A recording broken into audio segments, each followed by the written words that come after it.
Vale, sí, hola a todos. Es nada, de que como la última vez que nos vimos fueron los comités y con todos no hemos podido hablar, sí que os quería trasladar que, a ver, estos comités son intermedios y tampoco se decide nada, pero la verdad que nos felicitaron efusivamente por el avance de los proyectos. Creo que era una felicitación conjunta, en parte al equipo Tina, pues supongo que por el acompañamiento, pero sobre todo a vosotros por haber, o sea, vamos, que todo el comité repitió varias veces y no siempre lo hacen que se veía un avance brutal de lo que habían visto en julio a ahora. Así que bueno, trasladároslo y agradeceros porque sabemos que está siendo un esfuerzo rellenar tantas cosas a la vez que el día a día, ¿no? Pero bueno, que de momento ven muchos posibles finalistas. Al final no sé, vamos a intentar conseguir más fondos porque, pero bueno, así que nada, os lo quería compartir y bueno, yo no sé, se está reuniendo con todos entre la semana pasada y esta y cualquier feedback concreto le podéis trasladar a él. Si alguien quiere compartir algo ahora, pero si no, le dejo a John para empezar. ¿Todo en orden? Vale, pues nada, seguimos entonces. Vale, chicas, pues nada, si os parece, voy a compartir un momento pantalla, ¿vale? Y ya empezamos. Vale.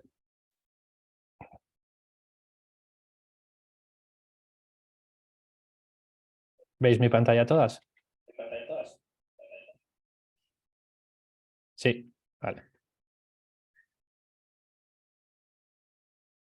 Vale, pues si os parece, antes de un poco para entrar ya en materia, tenemos, como viene siendo habitual, a mano izquierda lo que hemos hecho en la fase 1 de preparación para la inversión, ¿no? Y a mano derecha lo que vamos a estar trabajando a partir de ahora, ¿de acuerdo?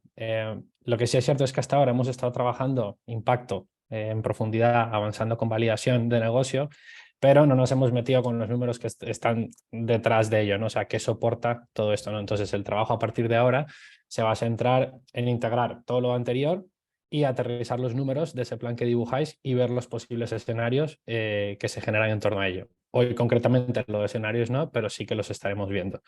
Entonces, al final lo que se trata es de poner en valor todo el trabajo que habéis venido realizando hasta ahora y también es cierto que habrá elementos nuevos que hasta ahora no hayamos tocado, pero es valorizar lo que habéis hecho hasta ahora y enseguida vamos a ver cómo eso es así.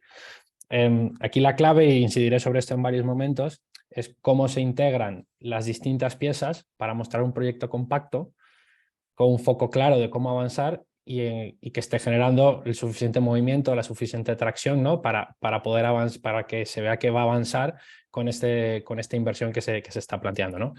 Entonces, por último, antes de meternos, pues también es cierto que, como ha dicho Cristina, nos han felicitado por el avance de los proyectos, ¿no? Entonces, bueno, simplemente sumarme a ello, aunque porque no he podido estar con todas vosotras antes de esto, antes del día de hoy. Y nada, si os parece, ya entramos un poco en lo que es la materia. Por seguir un poco profundizando, si os parece, nos parece interesante retomar cuál es el instrumento, ¿no? O sea, hacia dónde vamos a avanzar ahora, ¿no? ¿Cuál es la manera de apoyaros concretamente en términos de financiación del programa TINA, ¿no? Entonces, en este caso, retomamos lo que ya os habíamos contado, ¿no? Es un ticket que en principio estará entre 25.000 y 75.000 euros, luego con una duración que a priori estará entre 3 y 5 años, o sea, de toda la financiación. Y luego el siguiente punto, que habla del plazo de amortización. A ver, a priori está relacionado con la duración, pero básicamente lo que quiere decir es que no se va a dejar, ¿no? Los periodos, si va a haber un periodo de carencia o no. Y la recomendación normalmente suele haber que haya pagos parciales, es decir, que no haya grandes periodos de carencia, sino que se vayan adelantando pagos de ese principal, ¿de acuerdo? A nivel de tipo de interés, estaríamos hablando de entre un 1 y un 5% a priori, a valorar en función de la operación, ¿de acuerdo? Y luego también es cierto que se está estudiando el establecimiento de una posible comisión por cancelación anticipada. Ya os digo que esto es, hasta el comité final no terminaremos de tener las características determinadas para la operación, pero sí que os vaya sonando cuáles son las características del instrumento de TINA, ¿vale? Y luego, esto yo creo que es una obviedad, ¿no? O sea, y seguro que todos lo tenéis presente porque en algunos de vosotros ya estáis trabajando con deuda, con financiación, ¿no? Y no perdamos de vista que a pesar de ser un préstamo blando, que podría ser convertible y o participativo, pues hay una serie de cuestiones, una serie de premisas básicas que aplican a cualquier tipo de financiación externa, ¿no? Pues primero que hay un compromiso de pago, ¿no? Tanto del principal como de unos intereses de forma periódica, y ese compromiso de pago pues lleva aparejado a nivel interno que seamos capaces o que los proyectos sean capaces de generar suficientes flujos de caja como para hacer frente a esos intereses y a ese principal en el calendario establecido, ¿no? Nada nuevo, pero bueno, sí que recordaros que al final financiación lleva aparejado una serie de compromisos y que suponemos que el proyecto será capaz de generar esos flujos, ¿no? Entonces, hasta este punto, que era un poco del instrumento, no sé si tenéis a instrumento y recordatorio básico de lo que implica la deuda. No sé si queréis comentar algo, ¿tenéis alguna cuestión al respecto? Vale.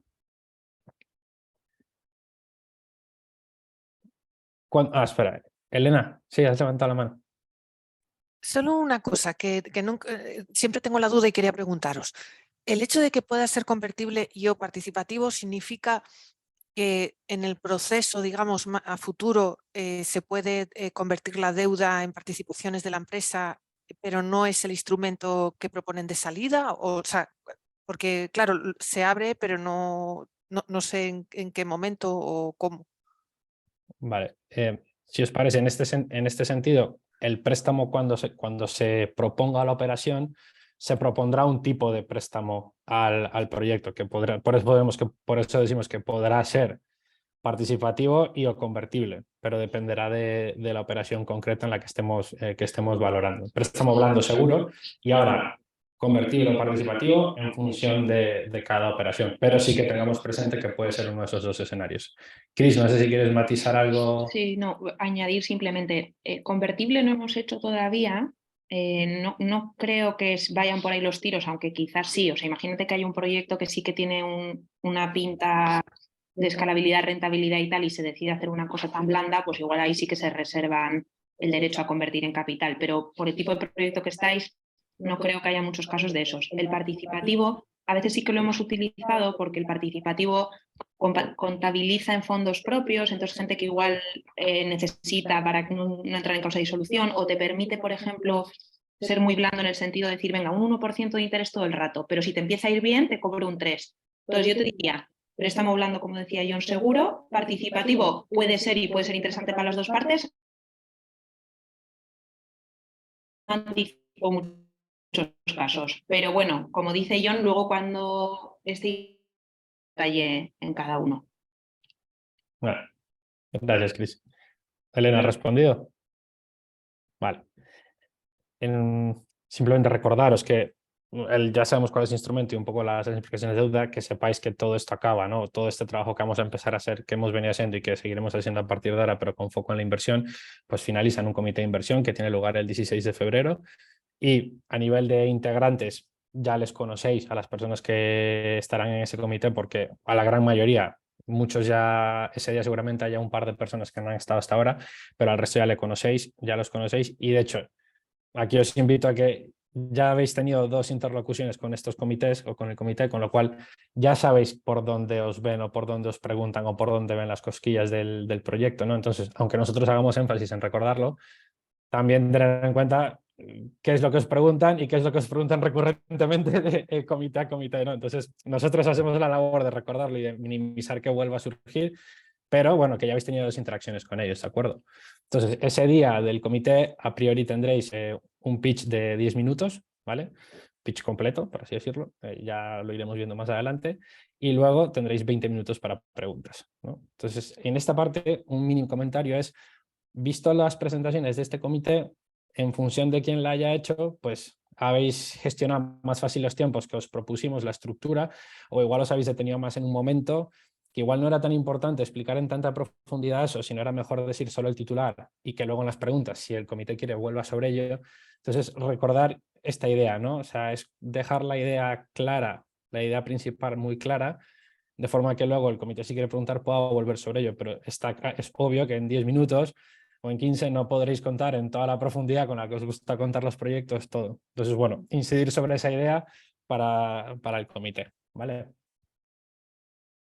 ¿Y cómo vamos a trabajar esto? Bueno, yo creo que aquí, si recordáis por allá en septiembre, cuando empezamos, cuando nos vimos la primera vez a la vuelta de verano, os hablamos de un documento que se llama DEC. Entonces, ¿qué es lo que permite el DEC, ¿no? O sea, al final el DEC lo que nos permite es recoger de una forma clara y ordenada toda la información del proyecto, partiendo de un planteamiento de ahora hacia dónde queremos ir, qué vamos a hacer o qué queremos hacer para llegar a ese futuro y, por tanto, qué necesitamos para hacer ese recorrido, ¿no? Entonces, si os fijáis, es un documento en el cual podéis ordenar, os permite de una forma muy compacta y ordenada tocar todos los puntos del documento. Y si recordáis, al principio os he dicho, se trata de ver un proyecto compacto, con visión y con claridad. Pues al final un deck bien estructurado y bien trabajado pues nos permite trasladar esta información a las personas que están del otro lado. Voy a volver un segundo. Seguís viendo mi pantalla, ¿verdad? Sí. Si recordáis, por recordar un poco el documento, y ahora vamos a entrar en profundidad. Este es el deck, ¿vale? Si recordáis, los puntos 1 y 2, que son resumen ejecutivo y DAFO hitos, no forman parte como tal del deck, pero sí que os los pedimos porque de cara al trabajo de análisis de riesgos que tenemos que entregar al comité, pues es interesante el tener esta información trabajada por vosotras, ¿no? Y luego lo que es el deck en sí es del punto 3 en adelante. Y es lo que estaremos viendo durante el taller de hoy, una vez pasado este punto, ¿vale? Entonces, simplemente repasar rápidamente sobre todo los puntos 1 y 2. El resumen ejecutivo, como su nombre lo indica, es básicamente una breve descripción respondiendo a estas preguntas del proyecto, ¿de acuerdo? Y luego el DAFO, estamos todos, yo creo que todas las aquí presentes en algún momento hemos tenido que hacer algún DAFO o algo similar para algún proyecto, ayuda o cuestión que hayamos presentado, entonces es simplemente un DAFO de vuestro proyecto, acompañado de esa foto inicial, hoy dónde estamos, y esa foto final a dónde queremos llegar. Por ejemplo, hoy facturamos 50.000 y tenemos X impacto, y en 2026 queremos facturar tanto y tener X impacto. Vale, muy esquemático. Insisto, estos puntos no son parte del deck, pero ya os digo que para el análisis de riesgos es interesante que lo tengamos y por eso os lo pedimos. Y a partir de aquí ya entramos en lo que es el deck propiamente dicho, y como lo vamos a estar trabajando ahora, no me quiero detener ahora aquí, pero simplemente a nivel de mercado vamos a tocar cuál es el tamaño de vuestro mercado y cuál es el mercado al que os dirigís. A nivel de análisis de negocios se tocaban varios puntos, el producto concretamente y muy importante la propuesta de valor, el roadmap, esto que ya os he dicho varias veces en varias conversaciones que hemos tenido y que incidiremos sobre ello hoy otra vez, el análisis de la competencia, ¿de acuerdo? Y vuestro modelo de negocio, o sea, cómo funciona, con qué modelo de negocio trabajáis. Y la estrategia comercial, que sería el último punto, que al final es lo que os va a permitir, o esa estrategia es lo que acompaña que podáis alcanzar los resultados que estáis dibujando en ese roadmap, ¿de acuerdo? El equipo, porque una parte muy importante de este tipo de proyectos es el equipo, ¿no? O sea, el liderazgo, la visión, la claridad con la y fuerza con la que quieren avanzar. Y luego, dicho todo eso, que son como más cuestiones que son más de contexto o de entorno, nos centramos más en la parte concreta del modelo financiero, que son las tripas, que vamos a estar empezando a trabajar hoy, ¿no? Que son las proyecciones, ¿de acuerdo? Tanto de cuenta de resultados como de caja, ¿vale? Vamos a estar trabajándolas. Y el último punto, los últimos 2 puntos serían el análisis de impacto, que aquí es volcar todo el trabajo que habéis hecho hasta ahora de impacto, o sea, todos los quebraderos de cabeza que hemos tenido hasta ahora, pues es volcarlo en este apartado, ¿no? O sea, es poner vuestra teoría del cambio, vuestro cuadro de métricas y vuestra estrategia de impacto, que ya la habéis trabajado hasta ahora. Y en la mayoría de casos, si no está al 100% cerrado, pues quedan 2-3 flecos que cerraremos en el corto plazo, ¿vale? Y luego, por último, la propuesta de inversión, que es qué necesito y para qué. O sea, quiero 25.000 euros para 8.000 equipos, 17.000 publicidad. Quiero 45.000 para y la distribución. ¿De acuerdo? Entonces, desde eso es la propuesta de inversión. Y luego lo que sí es cierto es que os pedimos creemos que hay un par de cuestiones que son interesantes a reforzar aquí, que son el detalle de financiación recibida hasta el momento y los planes de financiación que tenéis para el futuro. O sea, si os planteáis hacer alguna ronda o algo por el estilo, entiendo que no es el caso y no os preocupéis porque lo veremos, ¿vale? Y luego 2 anexos. El anexo de validación es vuestra, que son los lienzos de experimentos que habéis trabajado. Y por último, los insights relevantes de mentorías. O sea, si recordáis, tenéis un espacio en vuestro libro de proyecto para ir rellenando las conclusiones de los temas que habéis tratado en cada mentoría y las conclusiones, pues aquí volcar las más relevantes, ¿de acuerdo? De esas mentorías. Y con eso tendríamos el deck, ¿de acuerdo? Entonces, ahora lo que vamos a hacer es que vamos a entrar punto a punto, por así decirlo, en cada uno de los que hemos dicho de mercado, análisis de negocio y proyecciones, ¿de acuerdo? Entonces, antes de meternos en ello, por tocar un punto más, todo este trabajo que hacemos del deck, como os he dicho, insisto sobre ello, es para que tengamos un proyecto compacto, que tenga clara visión de futuro y que se vea hacia dónde quiere avanzar, ¿no? ¿Y por qué hacemos esto? O sea, el deck al final lo que nos permite con esta claridad es nosotros como contraparte, o sea, como analistas, pues tenemos que revisamos los riesgos del proyecto en 4 dimensiones. En la parte de impacto, qué posibles riesgos de impacto hay del proyecto, qué posibles riesgos de equipo hay, qué posibles riesgos comerciales o qué posibles riesgos financieros. Entonces, cuanto más completo y más compacto sea el deck, pues más sencillo será aquí trasladar bien un menor riesgo, un riesgo mitigado, o bien un menor riesgo porque con el trabajo que habéis hecho, pues del nivel inicial cuando empezamos a trabajar, ahora pues han pasado una serie de cosas y el riesgo ha disminuido. Ahora no me quiero detener aquí, pero sobre esto volveremos nuevamente más adelante. Solo aquí un segundo, John. Sí. Que esto es un poco recalcar, ¿no? Lo que dice John, que todo este trabajo del deck, que es bastante profundo, ¿no? Aunque ya tenéis un montón de cosas hechas y es casi ordenar, al final el comité de inversión, como os hemos venido diciendo y como comprobasteis el otro día, tiene estas gafas de riesgos. O sea, un inversor va a estar todo el rato pensando, a ver, del impacto que me cuentan, ¿qué riesgo puede haber? Que, oye, se lo han inventado y no tiene ni pies ni cabeza, o está todo bien, pero no me creo esa escala, o al revés, me creo lo que ponen, pero me parece demasiado pequeñito y poco ambicioso y no quiero poner mi dinero en un proyecto que no va a crecer, ¿no? Con el equipo, ya lo hemos dicho muchas veces, el equipo es una de las cosas que más se fijan. Aquí es verdad que, como os decía, el otro día subrayaban que buenos equipos y qué buenos proyectos, ¿no? Pero bueno, es otra de las cosas. Y luego, sobre todo, el tema este de riesgo comercial. Pues los que no tenéis tan claros el modelo de negocio y dibujéis unas ventas, pues habrá muchas preguntas de ¿y por qué dibujas estas ventas, ¿no? Y el financiero, lo que decía John, ¿no? Que el préstamo se pueda de alguna manera devolver con un pequeño interés. Entonces, por eso os decía John lo de los anexos de validaciones y de insights de mentores, ¿no? Porque nosotros, John y yo básicamente, haremos este análisis de riesgos con vuestro deck final y se lo pasaremos al comité. Entonces, una manera de minimizar los riesgos es con ese trabajo que vais haciendo de validaciones y de mentorías, ¿no? O sea, nosotros podemos decir, me lo invento, Elena, que te estoy viendo, pues en riesgo comercial de Aulafil, ¿no? Está claro que es uno de los mayores, porque estáis viendo dónde está el modelo de negocio. Pues podemos decir, pues han priorizado, me lo invento, la venta a coles a través de la administración, tal. Mira, esto nos lo creemos porque han hecho todas estas entrevistas, porque se han sentado con todos estos mentores y tal, ¿no? O sea, tenemos que tener evidencia de alguna forma que no elimina el riesgo porque estáis en fases muy iniciales, pero lo minora. Entonces, cuando estéis haciendo el deck y en paralelo completando esos anexos, pensar siempre con esta lógica, ¿no? Nada más, lo hemos dicho muchas veces y creo que ya lo tenéis todo súper claro, pero bueno, que creo que es relevante entender bien las gafas del comité. Vale. Gracias, Chris, por el matiz. Perdonadme un segundo porque se me ha ido la pestaña a otra. Perdonadme. Voy a dejar de compartir y vuelvo a compartir en un segundo. Perdonar. Pues lanzo una pregunta muy tonta mientras. ¿El formato final del deck es una presentación? Sí. Pregunto por ver un poco cuál es la foto fija a la que tenemos que llegar. ¿Información sintética o si es más tipo archivo ladrillo? Voy contestando yo. Sí, ya estoy. Mientras hace lo de la PowerPoint te contesto. Perdona, que se ha oído duplicado. Decías si tiene que ser un ladrillo o algo visual, ¿no? Un poco intermedio, te diría. Porque, a ver, ahora sí que hace falta, o sea, habrá anexos, quiero decir, por ejemplo, en la parte de impacto, ya me pondrás como anexo el Excel de la teoría de cambio, etcétera.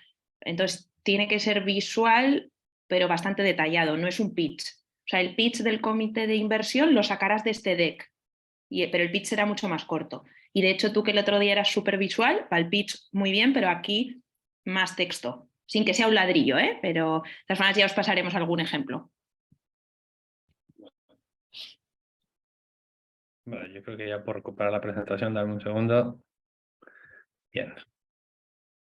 Vale, creo que hemos recuperado la presentación. Muy bien. Vale.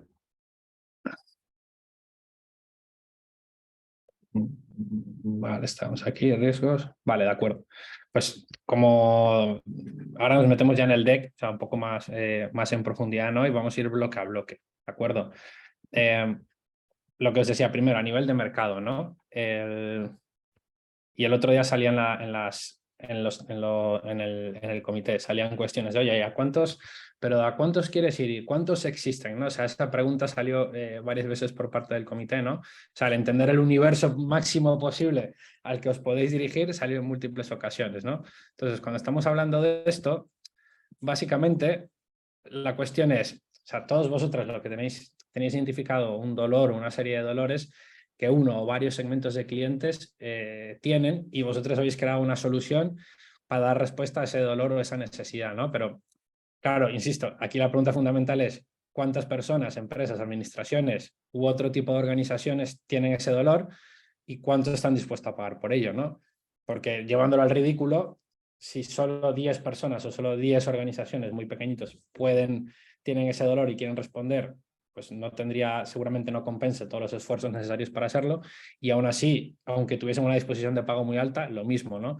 Seguramente una vez resuelto, pues ya no tendría mucho sentido porque el mercado es muy pequeño, ¿no? Entonces, si os fijáis, aquí la cuestión es que si el mercado es lo suficientemente grande como para que merezcan la pena los esfuerzos que estamos haciendo, y además en el mundo en el que estamos, donde hay tanta competencia y demás, pues sí hay espacio para que otras entidades también están intentando resolver esto, pues no nos deja a nosotros fuera sin ningún tipo de espacio, ¿no? Entonces aquí simplemente un poco esas preguntas que os he trasladado antes, ¿no? O sea, hay un mercado, hay potencial, es un mercado local, nacional, internacional. ¿Qué tamaño tiene ese mercado, ¿no? O sea, básicamente que existe un mercado suficiente para que tenga sentido el dirigirnos a ellos, ¿no? Entonces, cuando estamos hablando de mercado, hay tres magnitudes que son las que tenemos que tener claras cuando estamos hablando con esto en propiedad, ¿no? O sea, por una parte, el TAM, quedaros fuera si queréis, no os acordáis de las siglas en inglés, pero sería el mercado total al que podéis llegar, ¿no? El Total Addressable Market, por así decirlo. ¿Y esto qué es lo que viene a recoger? El TAM lo que viene a mostrar es el potencial de ingresos total de un mercado. Por ejemplo, y por ponerle una cuestión sencilla, si quisiésemos desarrollar un negocio en automoción en España, pues el tamaño del mercado sería la cantidad de ingresos posible que puede generar todo el mercado, toda la industria de automoción a nivel nacional, ¿no? Y concretamente es si lo que nos da es la idea de si nosotros tuviésemos el 100% de ese mercado, cuánto podríamos llegar a facturar, por así decirlo, ¿no? O sea, es el volumen de dinero que se mueve en ese mercado, ¿sí? Quizás por poner ejemplos más cercanos, pues puede ser el mercado de la alimentación, el mercado de cocinas colectivas, que en este caso pues hay varios, ¿no? Pues podría ser el de los coles, el de los hospitales, hay distintos tipos, ¿no? Puede ser el mercado de los teatros, ¿no? En el caso de Apten, o el mercado de los colegios, si os pilla más cerca, igual a Elena o la FIL, ¿no? Entonces, este tamaño de mercado lo podemos aproximar tanto en unidades, por así decirlo, como número de clientes, número de colegios, número de teatros, o en euros, ¿de acuerdo? Y a priori aquí sí es cierto que dependerá del proyecto, pero idealmente tenemos que estar hablando de un mercado que sea muy grande, ¿no? En el mundo más de startup habitual se habla de que sea de un mercado, si el mercado tiene menos de miles de millones de tamaño, pues no tiene sentido ir, ¿no? Pero eso sería como la cultura más startup habitual, ¿no? En este caso seguro que con millones o con cientos de millones ya podría ser interesante. De todas formas, ahora lo vamos a ver en un ejemplo. Pero insisto, básicamente nos da la idea de cuántas personas hay que tengan ese problema o que creemos que tienen ese problema y su disposición a pagar a ello, ¿vale? Entonces es como el nivel más alto de tamaño de mercado. Luego, si bajamos una capa más, por profundizar y acercarlo más a nuestro día a día, tenemos lo que es el SAM, ¿vale? Que es en inglés Serviceable Available Market, y básicamente es de todo ese mercado, ¿cuál es el potencial de ingresos del segmento al que nosotros nos dirigimos? Por ejemplo, volviendo al ejemplo de los coches, podríamos decir el mercado total de coches tiene un tamaño X, pero yo me voy a dirigir únicamente, o nuestro negocio se dirige únicamente al mercado de coches de segunda mano. O solo me dirijo de toda España al mercado de la zona norte. Entonces sería el tamaño o el potencial de ingresos que tiene bien el mercado de coches de segunda mano o bien el mercado de la zona norte, si elegimos por una segmentación geográfica. Entonces, si queréis, es un trocito de ese mercado completo, ¿vale? Y luego, por último, el nivel más concreto y el que nos pilla más cerca es el SOM, que es lo que podríamos obtener de ese mercado en el corto plazo. Aquí, si os fijáis, vamos de datos más macro de nivel sector y vamos bajando hasta el SOM, que es como el más concreto, ¿no? Entonces, para este caso, bien es cierto que podemos, una regla que es habitual y que luego veremos, puedes decir, bueno, voy a alcanzar el 1 o el 2% del mercado, pero sí es cierto que aplicar esa regla es una suposición y pilla muy lejos, ¿no? Porque no tiene en cuenta nuestras capacidades, nuestros recursos y demás. Entonces, para aproximar el SOM, ahora lo veremos en el ejemplo, os recomendamos hacerlo desde con los recursos que tenéis o con los recursos que dibujáis en el plan, a cuánto de ese mercado creéis que podéis llegar, ¿no? Ahora lo vamos a ver con un ejemplo muy concreto, pero sería, si el TAM y el SAM los vemos como de arriba abajo, siguiendo como una perspectiva top-down, es decir, desde datos más macro, el SOM lo vamos a hacer desde nuestro saber así y lo que estamos proyectando, para encontrarnos un poco en el medio, ¿vale? A nivel de ejemplo, eso es, perdonad, aquí. A nivel de ejemplo, vamos a utilizar, si recordáis, aquí hemos extraído los datos de escuela para aplicar al ejemplo este. Entonces, a priori, a nivel nacional, hay un total de 32.000 centros educativos, ¿de acuerdo? Esto lo podemos sacar, esta estadística lo podemos sacar del Ministerio de Educación, o sea, periódicamente va a ser un informe de cuántos centros hay, si no me equivoco, no sé si es anual o bianual. Entonces, bueno, este dato se puede extraer de ahí, con lo cual sabemos que hay 32.000 centros educativos en España. Luego, si recordáis, la solución de Escuela estaba más enfocada a educación infantil y primaria, con lo cual, de todos los centros existentes, ¿cuántos son específicos de educación infantil y primaria, que sería el segmento de mercado al que yo me dirijo? Pues de esos, en el desglose de información que vienen estas estadísticas, vemos que son 23.029 centros al céntimo, muy, muy clavado porque son estadísticas disponibles, ¿vale? Y ahora, cuando queremos bajar al SOM, aquí podríamos decir, que es el nivel más concreto, podríamos decir, bueno, me voy a acercar al X% del mercado, ¿no? O sea, por ejemplo, al 1% de ese mercado posible, que está bastante cerca, que da 230 centros educativos. Sin embargo, en este caso, si os fijáis, ellos lo que han hecho es, oye, yo creo que con un equipo de 8 personas, con un equipo comercial de 8 personas y un equipo digital de 4, podemos llegar a cubrir la capacidad o la demanda de esos 230 centros educativos. ¿De acuerdo? Entonces, si veis los puntos, el TAM y el SAM es muy desde la estadística nacional, y luego en el último punto ya dices, oye, con el plan que yo dibujo, ¿a cuántos de esos voy a llegar? ¿Sí? La otra opción, como os decía, y ahora si tenéis preguntas lo vemos ahora, la otra opción, como os decía, es perdonad, la presentación que tiene contenta. Vale. La otra opción, como os decía, es verlo en euros, ¿no? Entonces, en euros, nuevamente, tenemos las estadísticas a nivel nacional, ¿no? O sea, sabemos que del gasto en educación directo a las familias, que es un dato que está en el INE, y de la inversión directa en educación que hace el Ministerio, sabemos que en total el gasto en educación son 65.000 millones de euros. ¿De esos cuántos van a educación primaria y educación infantil? Pues tanto en el INE como en los datos del Ministerio está desglosado y sabemos que son 35.500 millones.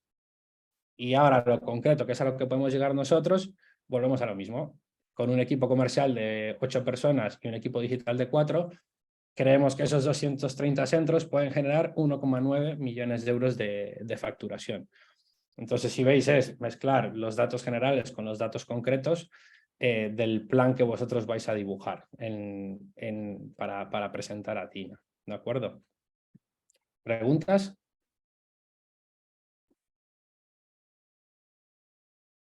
Vale. No os preocupéis porque, Elena, actividad. Dime. ¿Cómo de complejo, o sea, cómo lo hacemos cuando te diriges a distintos mercados? ¿Habrá que replicar esto en varias diapositivas o hacerla, digamos, ¿no? Separar los distintos mercados a los que te... Eso Sí. es. Tendrás que tener tendrás que saber el tamaño de mercado de cada segmento al que te diriges. Vale, vale. Bien. No nos vale agregar, o sea, tienes que ser específico de cada uno. Vale. Gracias, muchas gracias. Nada. Vale, ¿alguna otra pregunta?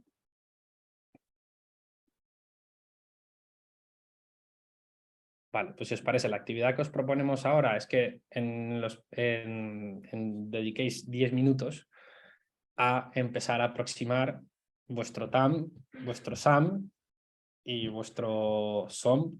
Sí es cierto que para el SOM tenemos que mezclar una parte un poco de qué plan dibujamos, pero bueno, sí es cierto que ya empezasteis con dibujasteis un primer roadmap en el comité intermedio.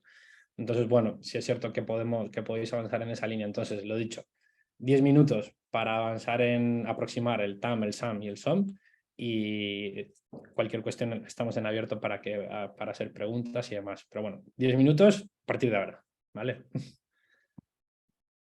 Que os van a permitir ese crecimiento o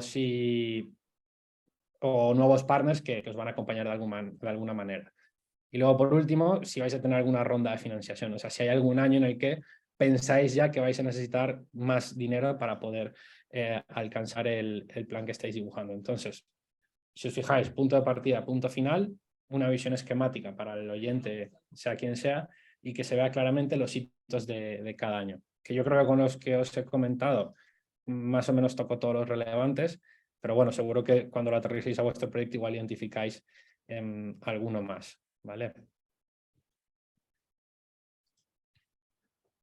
Por seguir avanzando, hasta ahora no habíamos tocado el tema de la competencia, ¿no? O sea, yo creo que de momento estaba ahí, pero no habíamos aterrizado lo relacionado con la competencia como tal, ¿no?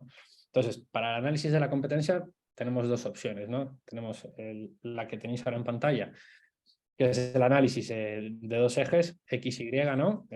Donde básicamente esto suele ser en mercados que ya existen, ¿no? O sea, en mercados que tenemos vigentes hoy en día, y normalmente lo que ponen en los atributos X e Y son cuestiones relacionadas con vuestro producto o servicio o el rendimiento del mismo. O sea, por ejemplo, comodidad, accesibilidad, facilidad de uso, ¿no? Cuestiones, atributos de vuestro instrumento, ¿no? Entonces, esa es una manera de hacerlo. Lo que pasa es que sí es cierto, y aquí me voy a permitir citar a Steve Blank, que dice que sí, hoy en día en realidad muchos de los proyectos, muchas de las empresas, muchos de los proyectos en los que estamos trabajando no están yendo a un mercado como tal existente, sino que lo están o bien resegmentando o bien creando algún tipo de nuevo mercado, ¿no? Esta es la idea con la que él trabaja, ¿no? Entonces, en ese caso, en este tipo de análisis que tenemos aquí, si os fijáis, el análisis va en función de dos atributos que tiene vuestro producto, pero no en función de una visión más de mercado, por así decirlo, o sea, de qué mercados existen y a qué mercados estáis yendo. Entonces, él desde ahí lo que plantea es, oye, ¿hay alguna manera de hacer este análisis teniendo en cuenta otros segmentos de mercado cercanos que es posible que nos generen, que puedan traer clientes? Entonces, él lo que propone es esto que se llama el diagrama de pétalo, ¿no? Que básicamente parte de nuestro negocio en el centro, en este caso es Sana, porque es el ejemplo que utiliza él, pero sería vuestro negocio en el centro y sería identificar qué segmentos de mercado o qué mercados cercanos a los vuestros es posible que os generen, que puedan traer clientes, ¿no?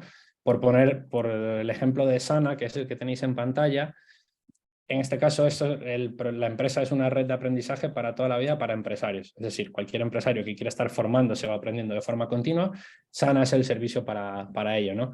Entonces, ellos identificaban los que tenéis ahí, igual de más intuitivo a menos intuitivo, pues seguramente de las propias empresas o corporaciones puedan venir clientes. Luego también de la educación superior, universidades, másteres y demás también puede que sea. El ecosistema de emprendimiento igual ya no es tan intuitivo, pero también es cierto que hay una necesidad de aprendizaje continuo ahí. Y luego ya tal vez los que nos pillan más lejos y no tan intuitivos son la formación continuada para adultos y las instituciones, administración pública, ¿no? Entonces, bueno, si os fijáis, ellos han identificado esos posibles segmentos como de donde pueden obtener clientes. Si lo aterrizamos un poco más a quienes estamos aquí, por ejemplo, Elena o Marta o Lafín, pues podríamos pensar otra vez en el orden de más lógico a menos lógico, o de más intuitivo a menos intuitivo, pues educación pública, educación privada, igual ya un poco más lejos, educación no reglada, o sea, si hay algo de educación no reglada, todo lo relacionado con EdTech, o sea, todas las empresas de educación y tecnología. También podríamos empezar a pensar en editorial, en la industria de editoriales, de productoras. Igual ya el más lejano y el menos intuitivo, pues las industrias culturales y creativas, más en su foco audiovisual, ¿no? O por poner otro ejemplo, más de alimentación, pues Kiku, en este caso, pues están los colegios. Luego ya lo has dicho tú, están los hospitales, pero que si lo ampliamos podría ser el alojamiento y cuidado de personas con mayores o con enfermedad, ¿no? Llevado al siguiente nivel. Y ya en el nivel más lejano, que también lo hemos ido viendo hasta ahora, pues está el sector primario, los productores, ¿no? Entonces, si os fijáis, son todos esos segmentos de mercado a mercados de los cuales es posible que detraigáis clientes, ¿de acuerdo? Entonces, identificados esos segmentos, lo que se trata es de que en cada uno de ellos identifiquéis quiénes están jugando, cuáles son las grandes empresas o cuáles son las empresas que están ahí. ¿De acuerdo?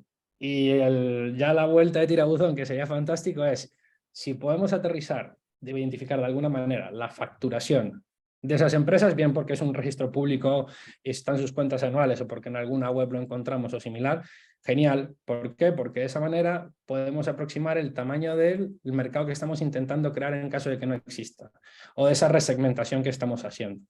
Entonces, si os fijáis, es un análisis que va más allá de los atributos de vuestro producto, os permite ampliar la visión. De hecho, yo creo que el quebradero de cabeza está en pensar los segmentos cercanos, pero bueno, con lo que os he comentado seguramente podéis avanzar y luego ya pues aterrizarlo en números porque seguramente os llevéis una sorpresa, ¿no? de la cifra que salga, ¿no? Entonces ya os digo, es un análisis que os permite ampliar la perspectiva versus el análisis típico de X e Y. ¿De acuerdo? ¿Alguna pregunta de esto? ¿O hasta aquí? Joder, pues me debo estar explicando de maravilla y eso que no he dormido muy bien, pero bueno, continúo, ¿de acuerdo? Luego seguro que me preguntáis. Vale, y luego ya nos centramos en otro punto avanzando en ese análisis de negocio, entramos en la parte de modelo de negocio y métricas. Ahora mismo, modelo de negocio. Y ya que os he visto varias veces hacer un pitch, por lo menos 2, a un comité, pues en función de quién sea el interlocutor, pues lo explica muy fácil y muy concretito o se complica bastante, ¿no? Entonces, lo que hemos querido hacer es, oye, ¿hay alguna forma sencilla de poner esto del modelo de negocio? ¿O a qué preguntas mínimas? Y aquí me acordé, Pablo, cuando escribí esto. ¿Cuáles son el número de preguntas mínimas que tienen que responder para describir su modelo de negocio? Y yo llegaba a estas 3, ¿vale? ¿Cuáles son tus productos y servicios? ¿Cuáles son tus segmentos de clientes? ¿Y cuál es tu modelo de ingresos? ¿O cómo monetizas? ¿Y por qué esas 3 preguntas? Porque te permiten elaborar una oración, y aquí me acordé de Ana cuando habla del taller de la misión y de impacto, porque me pareció una lógica muy similar, es ofrecemos X, donde X son tus productos y servicios, o el que sea, y segmentos de clientes, y capturamos valor, monetizamos a través del modelo de negocio que tú tengas, ¿no? Entonces, por poner un ejemplo, en el caso de Jaramera, pues podría ser, ofrecemos quesos innovadores y de alta calidad a clientes urbanitas con rentas medias altas, capturando valor a través de la venta unitaria puntual y un servicio de compra recurrente. Entonces, ¿cuál es el modelo de negocio? Pues es ese. Entonces, queríamos poneros de una forma sencilla, por así decirlo, como un ejercicio sencillo, el poder aterrizar en una frase vuestro modelo de negocio para facilitar la explicación del mismo. ¿Vale? Lucía, corrígeme si lo he dicho mal, ¿eh? O sea, yo creo que hay una parte que lo de la suscripción es añadido mía, pero bueno, guiño, guiño, ¿vale? O sea, así que avanzamos. Y luego la segunda parte de esto del análisis de negocio es lo relacionado con las métricas, ¿vale? Y dependiendo otra vez de quién sea la persona que está del otro lado, pues lo lleváis mejor o lo lleváis peor. Pero bueno, aquí hemos querido hacer un ejercicio de aterrizar y concretar de, oye, ¿qué métricas sí o sí, o qué conjunto de métricas sí o sí tenéis que incluir en el deck, ¿no? Entonces, básicamente 2 categorías. Todo aquello relacionado con el coste de adquisición de clientes, o sea, cuánto os cuesta adquirir un cliente nuevo. Y luego otro que es cuánto valor sois capaces de capturar de esos clientes, ¿no? Entonces, sí es cierto que estas métricas, estos enunciados son como grandes cajas y en gran medida la métrica concreta va a depender del modelo de negocio con el cual estéis trabajando, ¿de acuerdo? Entonces, para facilitarlo, normalmente cuando en términos de inversión hablamos de métricas, pues igual solemos pensar en industrias, ¿no? O sea, ¿qué métricas son las típicas por cada industria, ¿no? Pero hemos creído que es más interesante en lo que hemos podido trabajar, que es hacerlo a partir del modelo de negocio con el que estéis trabajando, ¿no? Entonces, estos 9 modelos de negocio que veis ahí enfrente, yo diría que casi cualquier proyecto o idea que se os ocurra encaja en alguno de ellos. Obviamente, no tenéis la descripción ahora enfrente, con lo cual tendréis dudas, pero ya os digo que casi cualquier cosa que podéis pensar está incluida en alguno de ellos. Y de hecho, en vuestros casos, todos encajan en uno de ellos con alguna salvedad o algún matiz, o inclusive con la suma de 2 o con un híbrido entre 2, pero que las métricas son las mismas, con lo cual nos vale perfectamente, ¿vale? No vamos a tocar todos los modelos de negocio en la sesión, tenéis en las diapositivas el contenido de todos, pero yo solo me voy a detener en los que están en color oscuro, porque son los que afectan a cualquiera de vosotras, ¿vale? Entonces, a nivel de modelo, este modelo de negocio que tenemos que se llama Enterprise, por así decirlo, ¿qué es esto de modelo de negocio Enterprise? Pues básicamente, y en plata, cualquier proyecto, cualquier organización que preste servicios de gestión cultural, servicios de programas educativos, servicios o, seguramente más en el mundo startup, software a grandes empresas, ¿de acuerdo? O sea, sistemas de software de forma anual o ese tipo de cuestiones. Pero en este caso, y a la realidad en la que estamos aquí, prestación de servicios. Y esa prestación de servicios está caracterizada por que los contratos tienen una duración determinada, una valoración específica y que al finalizar el contrato no se produce una renovación directamente, sino que hay que reevaluar o volver a presentarse para ver si nos vuelven a dar el contrato. ¿De acuerdo? Entonces, este tipo de negocios, por así decirlo, suelen funcionar, por así decirlo, con grandes contratos. Idealmente, ¿no? Luego pueden ser contratos más pequeños, pero bueno, en torno a contratos con administraciones o con empresas para servicios concretos, ¿de acuerdo? Y en términos de métricas, este tipo de negocio, las métricas recomendadas son estas 3, son reservas, que reservas básicamente lo que te viene a mostrar es el valor de todos los contratos que tienes disponible en ese momento. Entonces, por ejemplo, si estás trabajando con una administración pública que te ha pedido la ejecución de un programa concreto, pues ella sacará una licitación, tú te presentas y si te lo dan, pues ya tienes en reservas 50.000, pues es que no lo habrás ejecutado, pero ya tienes ahí en reservas el contrato concreto.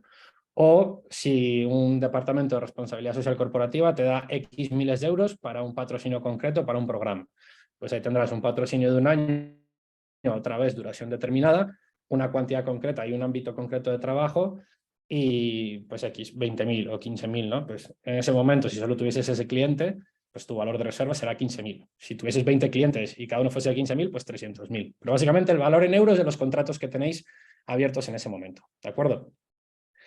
El segundo indicador que es importante seguir es los clientes totales. Y aquí básicamente es los clientes totales únicos. Es decir, si con una administración tenéis varios proyectos, no les contáis por 3, sino le contáis solo como esa administración, o ese ayuntamiento concreto, o esa empresa, ¿de acuerdo? Y este no tiene mucho misterio, es simplemente el número de clientes totales únicos. Y luego, a nivel el último indicador sería la facturación, ¿vale? Aquí una cuestión que suele pasar a veces es que se confunde la facturación con las reservas. Y no tiene por qué. Porque si, por ejemplo, a Elena le dan un contrato de 50.000 euros para ejecutarlo y le dicen hasta que no lo ejecutes no lo puedes facturar, pues ella tendrá en reservas 50.000, pero en facturación hasta que no lo haya ejecutado tendrá 0. Es decir, no puede reconocerse ese ingreso. Entonces, cuidado con mezclar esto. Reservas es según te lo conceden, ya lo tienes, y facturación es una vez has emitido la factura, valga la redundancia, o te has podido reconocer ese ingreso, ¿vale? Elena, este modelo es como muy vuestro, ¿vale? Entonces, era por si también de Marta, no está hoy con nosotros, pero bueno, encajáis en ese modelo bastante bien, ¿vale? Entonces, aunque os suena chino Enterprise, encajáis perfectamente ahí, ¿vale? Vale, si avanzamos, tenemos el modelo de suscripción, ¿vale? Y el modelo de suscripción, bueno, el nombre ya lo dice, pero bueno, es una compañía que vende un producto, presta un servicio, normalmente a un consumidor, y aquí la clave está en que es de forma recurrente. A diferencia del anterior, aquí sin que la persona no tiene que hacer nada, salvo que cancele su suscripción, ¿vale? Pero si no, recurrentemente todos los meses te cobran el importe que tengas tú activado con esto, ¿no? A diferencia del Enterprise, que al final del contrato no hay una renovación implícita, por así decirlo. ¿Y aquí cuáles son las métricas? Pues 4. El MRR, ¿vale? Que es el Monthly Recurring Revenue, que es el ingreso mensual recurrente, básicamente. Y esto lo que viene a reflejar, para que nos entendamos, es ¿cuántos usuarios activos tienes ese mes? ¿Cuánto cuesta la cuota? Pues la multiplicación. Si tienes 10 usuarios, si Diego tiene 100 usuarios y a cada uno le cobra 20 euros, pues en noviembre, pues su MRR de noviembre será 100 por 20, ¿de acuerdo? O sea, es el ingreso mensual o la facturación mensual de usuarios activos, ¿de acuerdo? Aquí una cuestión que es importante diferenciar, que no hay que incluir, es, imaginaros que, Diego, perdona que te utilizo como ejemplo, ¿vale? Pero si Diego, por lo que sea, además de sus suscripciones, y si es alguna consultoría o un servicio puntual a una empresa de alimentación o una empresa de RSS o alguna empresa que quiera hacer algo, ese ingreso no es ingreso mensual recurrente, sería facturación. Entonces, no mezclar, que no lo mezclemos porque fue algo puntual que pasó en un momento del tiempo. Todo lo demás es simplemente usuarios activos por suscripción mensual, ¿vale? Luego, el siguiente indicador relevante en esta familia es la tasa de crecimiento compuesta. Igual lo veréis, Diego, hay meses en los que crecéis mucho, meses en los que crecéis menos. Bueno, entonces, claro, si hacemos una media del crecimiento, pues si ha habido meses que ha habido muchos puntos muy altos, pues claro, esos puntos muy altos mejoran, ¿no? Por así decirlo, esa media, ¿no? Entonces, al hacer la tasa de crecimiento compuesta, que es básicamente comparar el mes actual con el mes original de la serie que queremos medir, imaginaros noviembre, imaginaros que hemos empezado a medir en enero, y luego corregir eso por el paso de tiempo, que lo veis en la fórmula, ¿vale? Pero no me quiero detener ahora. Corregirlo por el paso del tiempo, estamos corrigiendo o estamos suavizando el efecto de esas fluctuaciones muy altas en que en la media normal tendríamos, ¿no? Entonces, si os fijáis, se trata de un ejercicio un poco de transparencia y honestidad, y no con una media habitual que puede mostrar mejores resultados. Cuidado, que si hay un resultado muy bueno y un resultado muy malo, pues se compensarán. Pero si están todos por encima son positivos y hay saltos muy altos, pues puede un poco distorsionar la información que se muestra. ¿Vale? Y luego los últimos dos serían la pérdida de clientes mensual, ¿vale? Que son los clientes que se pierden en un mes, o sea, que cancelan la suscripción en un mes. O sea, si Diego tenía 100 y 20 le cancelan, pues 20 será el número de clientes que ha perdido en ese mes, concretamente. Y luego el último indicador es el coste de adquisición de clientes, que esto es básicamente cuánto te cuesta adquirir cada cliente, ¿de acuerdo? O sea, si por ejemplo Diego ha invertido 1.000 euros en Facebook y ha conseguido 5 clientes, pues esos 5 clientes le han costado, cada cliente le ha costado 200 euros, así hablando en plata, y hacer las cuentas muy por andar por casa, ¿de acuerdo? Aquí una cuestión importante, igual a tener en cuenta en el CAC, es que no es únicamente, o sea, en este caso sí, porque es Facebook, o sea, es el gasto, lo que se ha dirigido a Facebook, pero si por lo que sea captasis clientes por otro tipo de acciones de visita directa, otro tipo de acciones de marketing, pues también hay que tener en cuenta ese gasto, porque si no, en realidad el CAC que te está saliendo es menor de lo que tendría que ser. O sea, salvo que sea muy específico, es todo lo relacionado con captación de clientes entre los clientes captados, ¿de acuerdo? Y ya por último, bueno, no por último, no, sí, por último está el modelo e-commerce, ¿de acuerdo? Del modelo anterior, Diego, creo que eres el único proyecto que está como en suscripción. Lucía tiene alguna cuestión de pedidos recurrentes en Jaramera, bueno, no, y colectiva también, o sea, sería también para modelo colectiva, ¿de acuerdo? O inclusive Marta con la plataforma, bueno, es que hay cuestiones, ¿vale? O sea, pero sí estáis representados ahí. Y luego negocio que quería ver era el e-commerce, ¿no? Que básicamente es la venta de bienes físicos online, ¿no? Entonces, detrás, bien lo produzco y lo vendo, o sea, lo produzco, lo almaceno y lo vendo, o lo compro, lo almaceno y lo vendo. O inclusive puedo no almacenarlo por aligerar el peso de coste, pero bueno, es compra-venta de bienes, ¿de acuerdo? Y aquí básicamente las métricas son 4. Las únicas diferentes respecto a lo que hemos visto hasta ahora son las 2 primeras. La primera es la facturación mensual. Aquí, a diferencia de la suscripción o a diferencia del modelo de Enterprise, es que es un modelo de negocio de consumo. Por ejemplo, yo me compro una camiseta, pero mañana no me la voy a volver a comprar.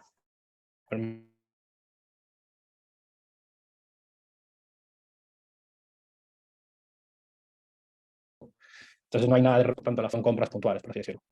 Luego, el siguiente elemento indicador es el margen bruto. O sea, bien hagamos nosotros el bien o lo compremos, es importante entender a cuánto lo vendemos y cuánto nos cuesta a nosotros poder generar esa venta, ¿no? Porque así sabremos cuánto margen o cuánto valor estamos siendo capaces de capturar de la venta de ese producto, ¿no? Y más cuando, como hemos dicho antes, pues yo me compro una camiseta y no me la compraré otra vez hasta que se rompa, ¿no? Entonces, con lo cual, tengo que ser capaz de de capturar suficiente valor como para que me compense, ¿vale? Y aquí en el margen bruto, una cuestión importante a tener o un error habitual suele ser no tener en cuenta para calcularlo, yo qué sé, los costes de envío, los costes de gestión de cliente, los costes asociados con el pago de alguna plataforma a través de la que gestionemos el pago, ¿no? Entonces, que tengamos en cuenta los costes, todos los costes necesarios para que se origine esa venta, ¿vale? Y luego el último es el coste de adquisición, que este ya lo hemos visto, es que al igual que en caso de suscripción, es nuestra inversión en acción para captar clientes dividido del número de clientes que hemos captado, ¿vale? Hasta aquí preguntas de las métricas. Lucía.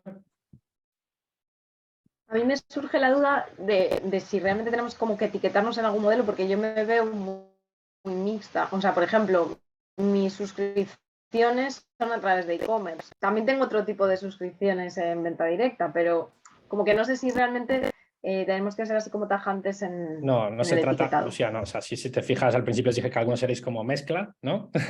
Entonces, en función de la línea de negocio en la que estés, serán unas métricas u otras, ¿no? Entonces no se trata de que no, soy e-commerce y entonces no utilizo ninguna otra métrica, ¿no? No, se trata de estas que hemos visto, cuáles son las métricas que aplican a tu actividad en sus distintas características o distintas situaciones, ¿no? Entonces no hay que por qué etiquetarse en una sola 100%. Por ejemplo, por poner otro ejemplo, en el caso de Apten, pues dan servicios, por así decirlo, pero luego, aquí no está hardware, no lo he etiquetado, pero si os fijáis aquí también está hardware, porque ellos pueden dar un servicio, pero luego también venden el equipamiento, ¿no? O sea, la tecnología, entonces también hay mezcla, entonces no es 100% puro de uno. Así que respondiendo en corto, no te tienes por qué etiquetar solo en uno, ¿vale? Más preguntillas y no avanzamos, ¿eh? Vale. Y luego el último punto de análisis de negocio tiene que ver con la estrategia comercial, ¿no? Que como os decíamos aquí, y está al final de la diapositiva, pero lo voy a decir al principio, es importante que la estrategia comercial que dibujemos es la que nos va a ayudar a conseguir nuestros objetivos, los objetivos que hemos dibujado, ¿no? Hemos empezado en un roadmap y hemos dicho que van a pasar una serie de cosas, ¿no? Entonces, bueno, la estrategia que dibujemos aquí nos tiene que ayudar a conseguir esos objetivos. Y si os fijáis, vuelvo otra vez sobre ello, se trata de que sea un proyecto compacto y coherente, ¿no? O sea, a nada que algo no cuadre, no sea coherente entre todo este discurso que estamos haciendo, va a saltar. O sea, entonces, por eso es importante que lo que dibujemos lo tengamos en cuenta de todo lo que hemos avanzado hasta ahora en el punto en el que estamos ahora.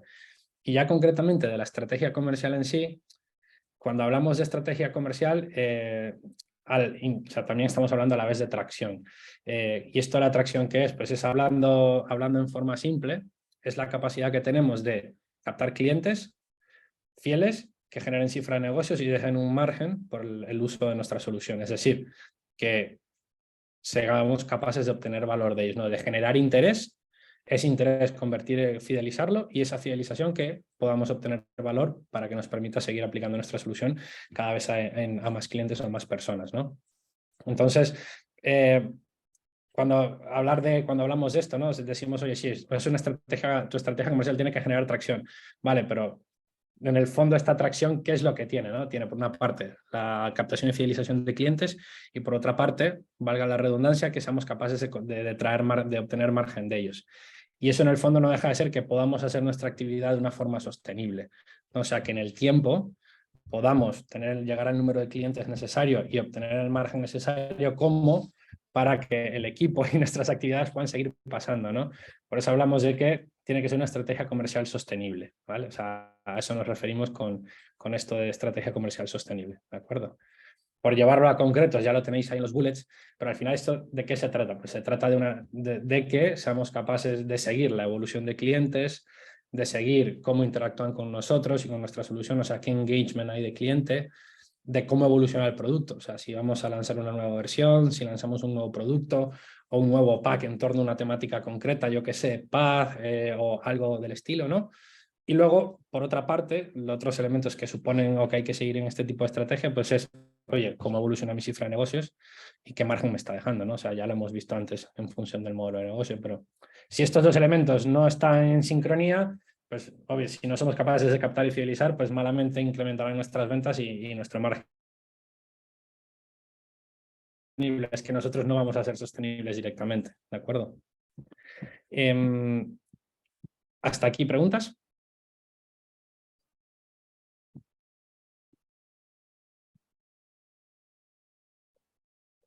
Yeah. Os voy a lanzar yo una así amablemente. Esto, o sea, con esto de la atracción, o sea, ¿lo habéis escuchado antes o es algo que os resuene cuando pensáis en, oye, nuestro proyecto está generando tracción o tiene la atracción suficiente como para... O sea, ¿os lo han dicho o os suena esto de la atracción? A ver, yo solo he escuchado como en grandes sectores, ¿no? Hay como compañías tractoras, ¿no? Eso yo lo había escuchado, pero vamos, lejos de nosotros identificarnos con eso. Pues a partir de ahora, identificarse con eso. Está guay, tomo nota. O sea, matizado un poco, ¿no? Como todo aquí, igual que lo de las métricas, etcétera, ¿no? O la escalabilidad, lo del mercado que decía yo, ¿no? No sé cuántos billones de no sé qué ha dicho que tiene que tener el mercado para que inviertan en una startup. Pues este comité no os pide esos mercados, ni mucho menos. Tampoco os va a pedir una atracción como la que comentas, pero lo de siempre, sí que están acostumbrados a pensar desde ahí. O sea, van a pensar qué mercado tenéis, si tenéis tracción en ese mercado, todo traído al mundo del Impact First y a proyectos diferentes, ¿no? Pero el lenguaje y los factores son los mismos, solo que el listón está mucho más abajo. A mí, con esto de la fidelización me surgen dudas, porque yo a nivel de proyecto es verdad que es mi objetivo siempre fidelizar, pero también a lo largo de nuestra historia hemos tenido eventos donde el objetivo no era fidelizar, sino, por ejemplo, hacer una campaña de superdifusión. Entonces, coger a un agente clave del sector o de una empresa cualquiera, darnos a conocer en otro evento, ¿no? Por ejemplo, si te compran cestas en Navidad, en mi facturación anual, porque son grandes impulsos. A ver, no es incompatible, Lucía, ¿eh? O sea, volvemos al anterior. Tú puedes tener una estrategia de fidelización porque te interesa, igual como hemos hablado, que de forma recurrente tengas pedidos de X personas y aparte de esa manera sabes que, perdón la redundancia, recurrentemente tienes como ese pequeño fondo, pero eso no significa que no puedas tener otro tipo de elementos como cestas, eventos puntuales, ferias o demás, que en momentos concretos del año te ayuden a potenciar tu facturación y a llegar a más clientes. O sea, es el mix de ambas, ¿no? ¿Qué acciones comerciales o qué acciones de tu estrategia buscan fidelizar y qué acciones buscan abrirte nuevos canales y llegar a nuevos mercados o a nuevos clientes? Cris. Vale, sí, perdón, que si nos matamos. Sí, por ejemplo, si te sirve, el otro día estábamos pensando el modelo de negocio de nuestra área.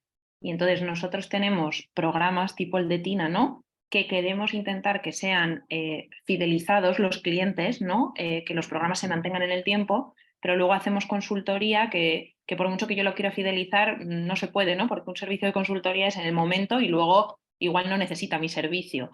Entonces, el tema es si yo fuera a buscar un préstamo, estoy segura que les gustaría más una foto en la que el 75% de mis ingresos son de programas y un 25% de consultoría que si todos de consultoría. En cualquier caso, hay consultoras, ¿no? Entonces lo que tienes que demostrar es, igual ahí no puedes fidelizar. Todo lo que tienes que demostrar es que todos los años eres capaz de generar unos proyectos de consultoría por valor de no sé cuánto. O sea que lo que te decía yo, ¿no, Lucía? Es totalmente compatible. Lo que está detrás de la sostenibilidad es, yo me creo que ahora que sería vende 100.000. Yo me creo que al menos 100.000 va a seguir vendiendo. o sé que de esos 100.000 hay 25.000 que son variables, pero aunque sean variables de Navidad, ¿me creo que todas las Navidades va a ser capaz? Pues sí, pero va pensando por ahí y va pensando en eficiencia, ¿no? Y entonces igual te dice, yo no soy una experta en el mundo de los quesos, pero seguramente algún mentor sí te pueda decir qué mix sería relevante, ¿no? Si cuánto invertir en fidelizar, cuánto invertir en Navidad, va por ahí. Sí. Perdón, se me había muteado. Que como compartimos el mismo espacio, la gestión del sonido a veces tiene truco, perdonar, es esto de la logística. Vale. Vale, pues si os parece avanzamos, salvo que haya alguna cuestión más en torno a esto. Tiramos millas. Vale. Vale, ahora os proponemos una actividad breve que en vez de 10 os voy a pedir 5 minutos más bien. Y de estos elementos que hemos visto ahora del análisis de negocio, propuesta de valor, roadmap, análisis de competencia y demás, quiero que dediquéis 5 minutos si queréis, o más bien en abierto, ¿lo teníais avanzado de alguna manera? ¿Es algo que ya hayáis pensado en algún momento y simplemente es que no lo habéis concretado en una estructura como la que os hemos contado, ¿no? O de repente, o sea, no, esto de lo de análisis de la competencia me pilla lejísimos y nunca había oído de ello, o sea, sí sentido común, pero no tengo una idea clara de cómo aterrizarlo. Es decir, si podemos compartir qué tan claros tenéis estos puntos o cómo avanzar en estos puntos a partir de este momento, o si no lo tenéis claro y vais a tener que ver ese taller múltiples veces para poder empezar a avanzar con ello.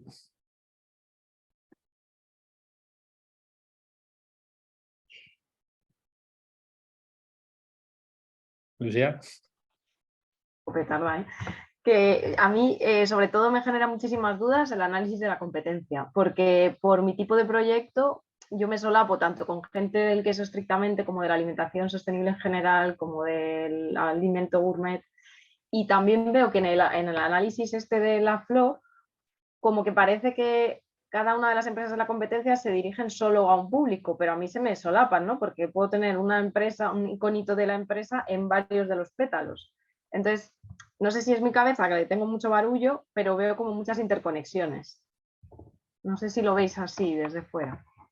A ver, luego sí es cierto que, o sea, si os fijáis en el ejercicio que había ahí, yo estoy seguro que alguna de las empresas que estaban no únicamente se dirigía a corporate o a un segmento concreto, pero sí donde mayoritariamente, donde mayor visibilidad tienen ese segmento, ¿no? O sea, entonces, fíjate, tu análisis no te vale con el XI, ¿no? Porque tendrías que hacer muchos XIs y casi en función de todos los atributos, ¿no? Por tanto, a ti te viene mejor el otro tipo de análisis. Y yo lo que te diría es eso, que aterrices la empresa donde más relevancia tiene, donde más peso crees que tiene y ponerla ahí, o sea, en ese segmento concreto, ¿no? No duplicarla, porque si no te va a llevar a error, ¿vale? ¿Más preguntas?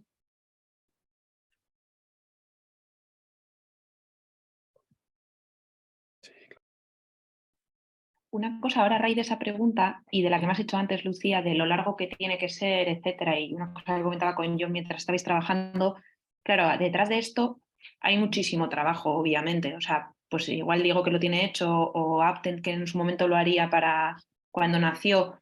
O sea, para hacer un deck hay mucho curro detrás que igual no está todo en la presentación. Por ejemplo, eso, te pones a hacer el análisis de competencia y lo estás haciendo en un documento aparte, y igual tienes que dibujar un poco todo, pero luego concluir sobre, vale, cuáles son mis principales competidores o en qué grupos puedo agrupar. Y en el deck igual no tienes que ponerlo todo, pero desgraciadamente para poner en el deck algo muy concreto y muy exhaustivo, vamos a decir así, hay un trabajo detrás importante, ¿no? Sí.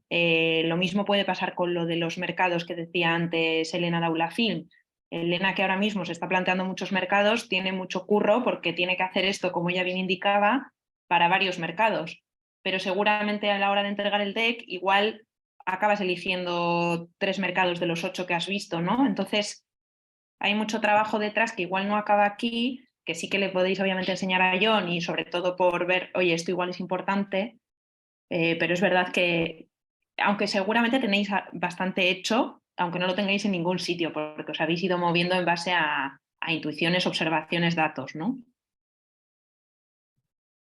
O sea, por ejemplo, vuelvo otra vez a mi ejemplo. Si estuviera haciendo el deck de mi área, pues nosotras no tenemos en ningún lado súper ordenado como nos gustaría, quienes entendemos que son nuestros competidores, acompañando a proyectos y tal, pero sí tenemos varios documentos que hemos haciendo durante los años de, pues mira, del V-Value de tal, de cual, ¿no? Entonces, tenemos mucha información por ahí, yo tendría como que sentarme con el equipo, recopilar todo eso, probablemente profundizar y luego volcar en el deck las conclusiones, ¿no?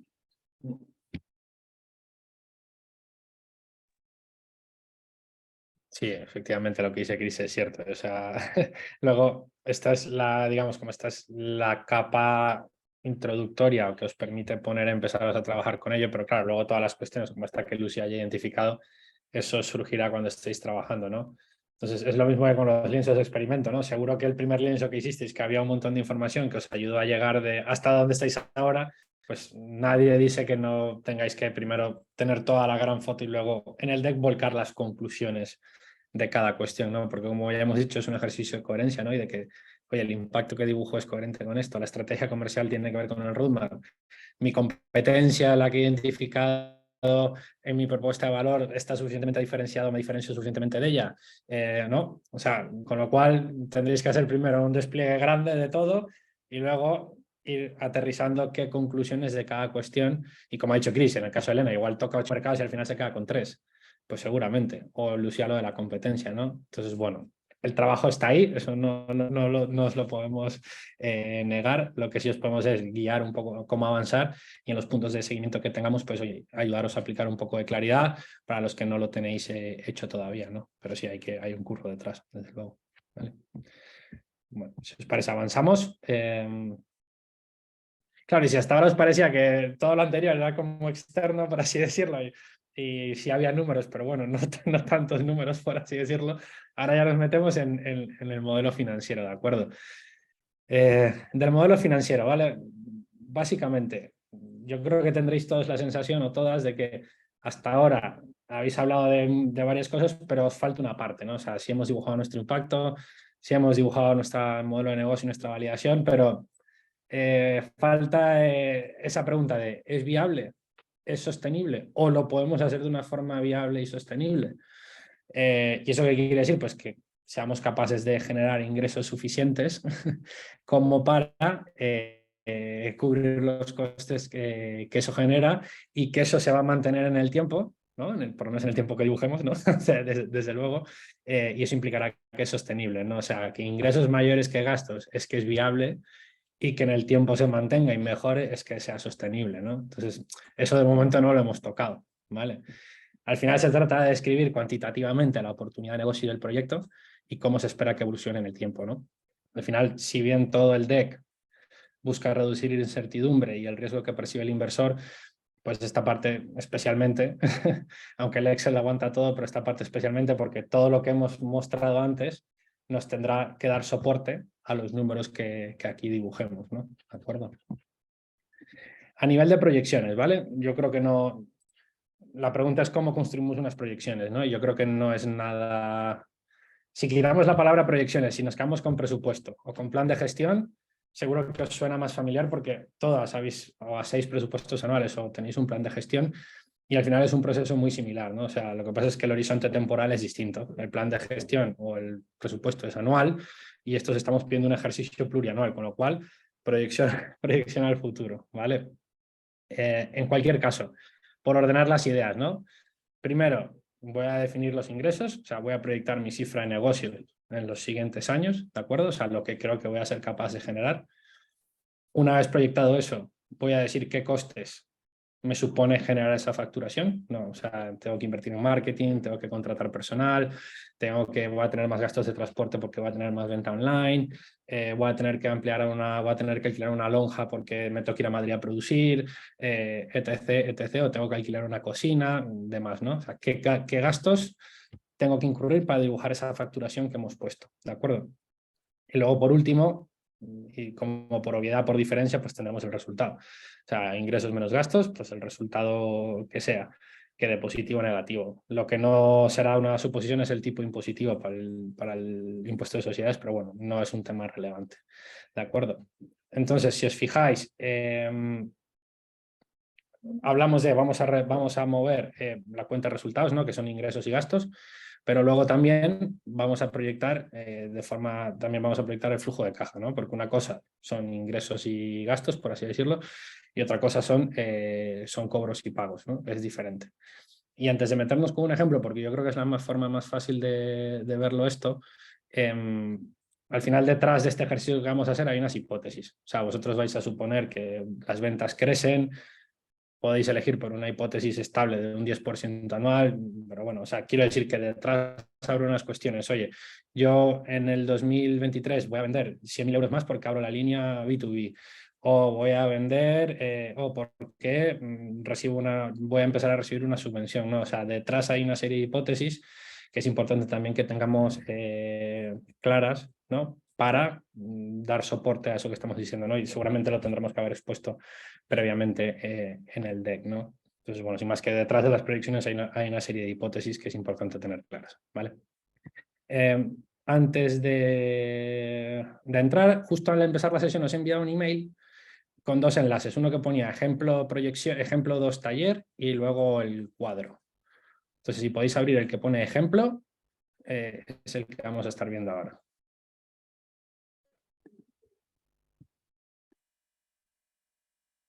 No lo voy a proyectar en pantalla, por eso os lo he enviado, ¿vale? Decidme cuando lo tengáis enfrente. Bien, vale.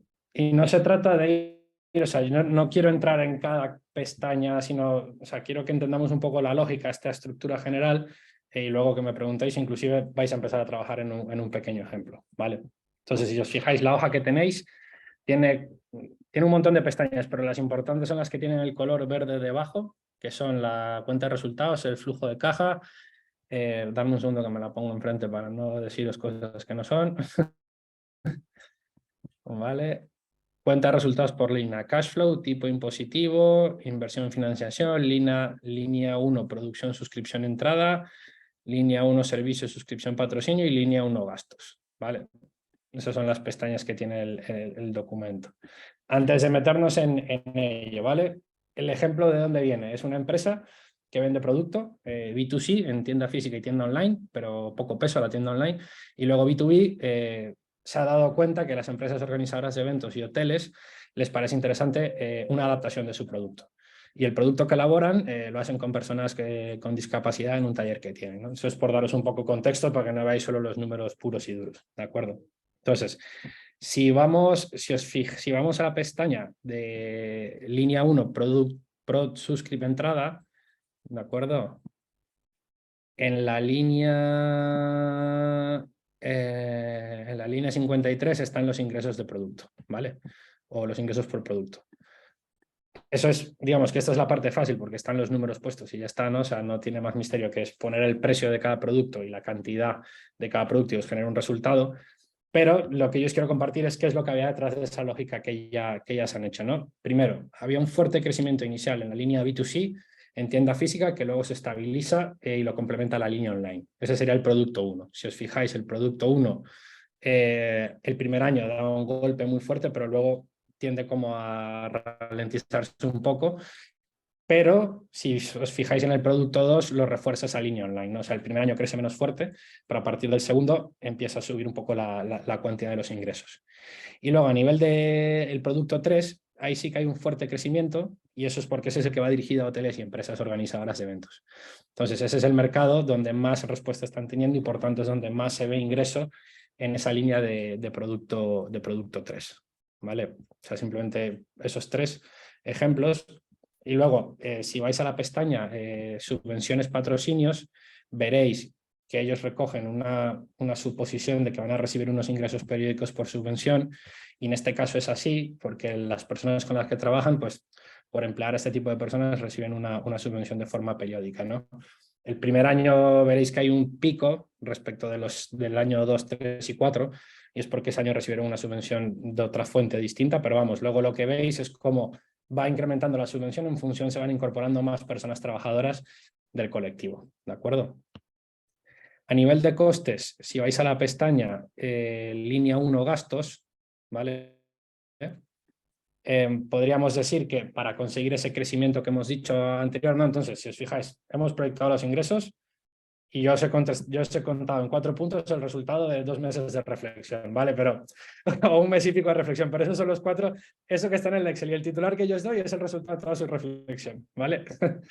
Y luego, a nivel de costes, lo que veían de ese proceso de reflexión es que primero tenían que hacer una inversión muy fuerte en comunicación para el desarrollo y actualización de la web y tienda online. Por eso veis que los servicios profesionales independientes el segundo año suben bastante, o sea, recogían ahí el importe de lo que suponía el desarrollo de la web y luego conseguían normalizarlo, pero también ahí recogían ahí todas las asesorías que necesitaban para poder dar el servicio a ese nivel de unidades o a ese nivel de producción, ¿vale?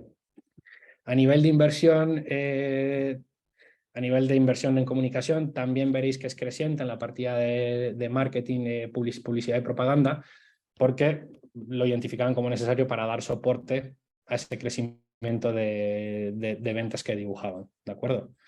Y luego a nivel de transportes, pues también veréis que hay como un crecimiento en la partida, porque bueno, entendían que sobre todo en cuanto se pusiesen más intensas o más fuertes las ventas online, iba a haber un incremento del coste de transportes, ¿de acuerdo? Y luego a nivel de personas, al final de la pestaña, si bajáis al final del todo, hay una parte de personal, y ahí veréis que las principales hipótesis que ellas recogían es que el primer y segundo año eran capaces de absorber el incremento en producción sin contratar nuevos artistas con discapacidad, porque ya no voy a entrar en muchos detalles, pero ellas tienen un taller y en ese taller las personas, los artistas que iban al taller de forma periódica, pues también generaban producto, entonces entendían que los primeros 2 años podían absorber parte del incremento con las personas que iban a ese taller de forma habitual. Lo que sí es cierto es que en el año 3 y en el año 4 el equipo contratan hasta 2 personas más, 2 artistas más, que son los que tienen el sueldo de 9.000, y el año 4 lo mismo, contratan otros 2, con lo cual pasan de una plantilla de 1 artista con discapacidad a 5 artistas con discapacidad para poder responder a la especialización en ventas que están dibujando, ¿vale? Y si bajáis un poco más en la plantilla, veréis que no hay gastos financieros recogidos, pero ahí tendría que estar recogidos los gastos de cualquier financiación que tengáis en curso o de la financiación que estáis dibujando en TINA, que solicitáis en TINA, ¿de acuerdo? A nivel de resultados, si volvéis a la pestaña 1 de cuenta de resultados por línea, como dijo Pablo en el taller de validación, veis que el tercer y cuarto año da resultado positivo y mejorando, ¿no? Entonces, bueno, sí, era para hacer la broma, pero claramente ese resultado positivo es por la mejora en la venta de los 3 productos y por la identificación de la especialización en ventas en hoteles y a clientes particulares de empresa y a los clientes particulares en el segmento online. Entonces, bueno, la plantilla la tenéis, o sea, es simplemente para que podáis ver el ejemplo mientras íbamos hablando, pero lo importante son estas grandes hipótesis, que es lo que os he contado, ¿no? De cuál es la lógica de por qué han dibujado esos números, ¿de acuerdo? Ahora, si vamos un momento a la pestaña flujo de caja, no sé qué tan familiarizados estéis con esto de los flujos de caja, pero bueno, una cosa ya lo hemos dicho, ingresos y gastos, y otra cosa, cobros y pagos. Al final los flujos de caja pues vienen de 3 fuentes distintas y por último la financiación. Entonces, a nivel de explotación, básicamente es cobros y pagos por vuestra actividad habitual, o sea, clientes, proveedores, nóminas, impuestos, por así decirlo, ¿no? Entonces, a nivel de la plantilla, para aproximarlo, lo que hemos hecho es corregir los ingresos y gastos por el periodo medio de cobro y el periodo medio de pago, ¿de acuerdo? Entonces, para poder aproximar los flujos de caja que veis en los años 1, 2, 3 y 4, ¿de acuerdo? A nivel de nóminas no hemos hecho ninguna corrección porque entendemos que sois buenos pagadores y a final de mes pagáis las nóminas o os pagáis las nóminas, por así decirlo. Entonces entendemos que el gasto de personal efectivamente corresponde con el flujo de caja de personal, salvo que tengáis pagas extras o así, pero si no coincide, ¿de acuerdo? Entonces ahí obtenemos un primer flujo de actividades de explotación. Partimos de la caja del año, o sea, el saldo que tenéis en banco, lo corregimos por los ingresos y los gastos que hemos pagado o cobrado y obtenemos el flujo de caja de explotación, por así decirlo. A ese flujo de caja de explotación tenemos que añadir 2 flujos más, que es el de inversión, que sería si tengo que comprar maquinaria, pues restar esos desembolsos, o si vendo maquinaria o espacios o si maquinaria o equipo, pues el cobro derivado de esa inversión. En este caso concreto no había ningún cobro por inversión ni ningún cobro por desinversión, no era necesario. Con la estructura que tenían ahora podían hacer frente a ese crecimiento, ¿de acuerdo? Y luego, por último, en la parte de financiación, veréis que hay varios ítems, principalmente relacionados con si cobras por equity, es decir, si alguien entra en tu capital, si obtienes un nuevo préstamo, una nueva financiación, que en este caso es donde hemos recogido los 25.000 del programa, ¿de acuerdo? Y luego tendrías los desembolsos, bien porque pagas la deuda o bien porque pagas dividendos a tus inversores, por así decirlo. En este caso, si os fijáis, la única peculiaridad es que el año 1 había 2 años de carencia y en el año 3 y en el año 4 hacían pagos parciales de 5.000 y 10.000 euros, ¿vale? Y otra vez, citando a Pablo, si os fijáis, pues había caja suficiente para hacer frente a esos pagos, pero vamos, se trata de que el ejercicio sea lo más real o ceñido a la realidad posible, porque al final es como evaluarán el riesgo de que podrán cobrar o recuperar esa deuda, ¿vale? Un momento. Vale, y por mi parte, de flujos de... O sea, si os fijáis, tenéis la plantilla hecha, ¿no? Y los datos, o sea, lo que quería repasar un poco con vosotros, las cuestiones principales, porque a esto, primero, cada uno tendrá un documento o tendrá una base con la que trabajar, ¿no? O sea, trabajaréis con Excel distintos, igual habéis trabajado ya un caso base con alguna asesora o no lo sé, pero ya tendréis una base, otros ya lo tendréis hecho, dependerá un poco de cada caso, pero lo que sí es importante es que entendáis esa lógica, ¿no? De, oye, primero los ingresos, luego los gastos, el resultado y qué hipótesis hay detrás de eso, y luego a partir de ahí nos metemos con la caja, ¿no? Que habrá que, no sé si trabajáis con herramientas de flujos de caja, pero bueno, si no, podéis utilizar esta para aproximarlo a través de esas correcciones que hemos propuesto, ¿no?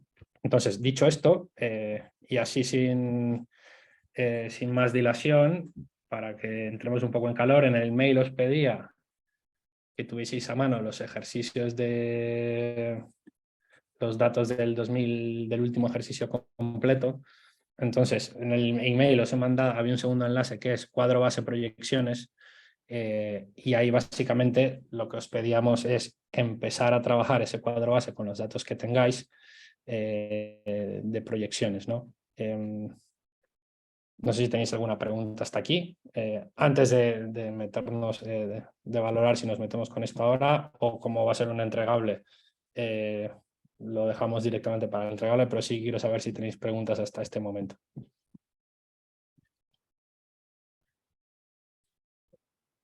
Sí, claro.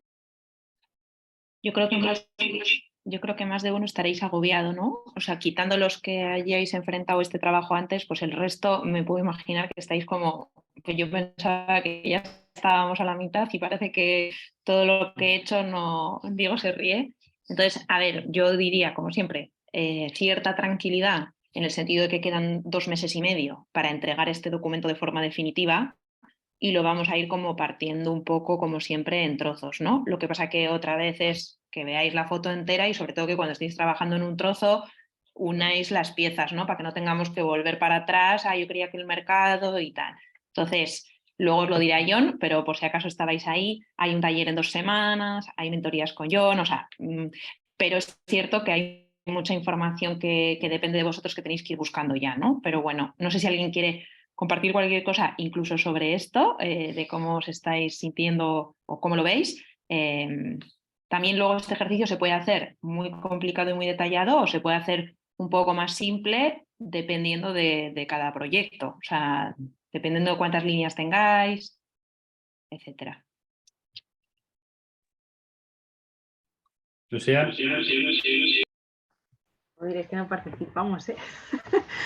Que os trasladé una duda al principio, porque nosotras, como supongo que la mayoría de proyectos tiene su herramienta de plan financiero con todos sus cálculos, entonces me pregunto si hacer como una en paralelo muy sencilla, que nos ayude incluso a tener una foto para nosotras mucho más sencilla de la que tenemos ahora, utilizando vuestra plantilla, pero sin entrar como al sumo detalle, o es un poco un tiempo perdido. O sea, yo veo vuestra plantilla y me da ganas como de empezar de cero porque puedo detectar como fallos, incluso planteamientos de mejora, pero porque si me lanzo a ello, me lanzo ya. Entonces, no sé si también para vosotras es mucho más sencillo tener vuestro lenguaje con vuestra plantilla y de cara al comité final va a ser mucho más útil.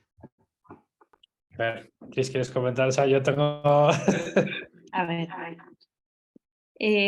No tengo 100% clara la respuesta. Como he acompañado más que John en el tiempo, por eso creo que me lo pasa a mí, ¿no? Yo suelo decir que cualquiera de las dos. Entonces, depende, igual cuando te sientes con John, que creo que tú no te has sentado, si quieres lo puedes ver en tu caso. O sea, nosotros, si ya tenéis algo hecho que se medio entiende bien y que domináis, nos vale porque entendemos que pasarlo todo puede ser perder el tiempo. Pero es cierto que hay que ver el Excel para ver que realmente tiene una integridad y que sale de ahí una PIG y un balance, ¿no? Obviamente para nosotros es mucho más fácil que todos uséis nuestra plantilla, pero no lo imponemos porque sabemos que puede haber estos casos. Entonces, una vez más, no te he contestado del todo, pero todos los que tengáis esta duda, si no os habéis sentado todavía con John esta semana cuando os sentéis, lo miréis con él y ad hoc os da una opinión. Y si ya os habéis sentado, pues nos llamáis un minuto para comentar esto, ¿no? John, si te parece. Pero creo que es un poco esta línea, ¿no? O sea, si yo he estado con muchos proyectos antes cuando estaba yo de Program Manager que me he arreglado con su Excel. Lo que pasa que necesitaba que el Excel se autoentendiera un poco o que me explicaran en media hora, ¿no? Lo que no podemos hacer es que yo se pase 10 horas entendiendo los Exceles de cada proyecto porque entonces no da tiempo. Pero, entonces, bueno, a medias te he contestado. No, a ver, o sea, desde ahí, por construir sobre lo de Chris, efectivamente, si ya tenéis una base y se entiende, no pasa absolutamente nada. Que nunca habéis hecho nada o que tenéis una base pero veis que esta es mejorable, pues ok. Pero yo creo que como lo suyo es que lo comentemos con los proyectos que no he estado y como vamos a estar esta semana, dedicamos un poco más de tiempo a ese espacio en la mentoría. Y ahí vemos, oye, contigo vamos a ir por aquí o por allí y ya está, porque efectivamente hay un coste de volcar todo, ¿no? Y bueno, si se entiende bien o la entendemos perfectamente, no hay problema en avanzar con vuestra plantilla, ¿vale?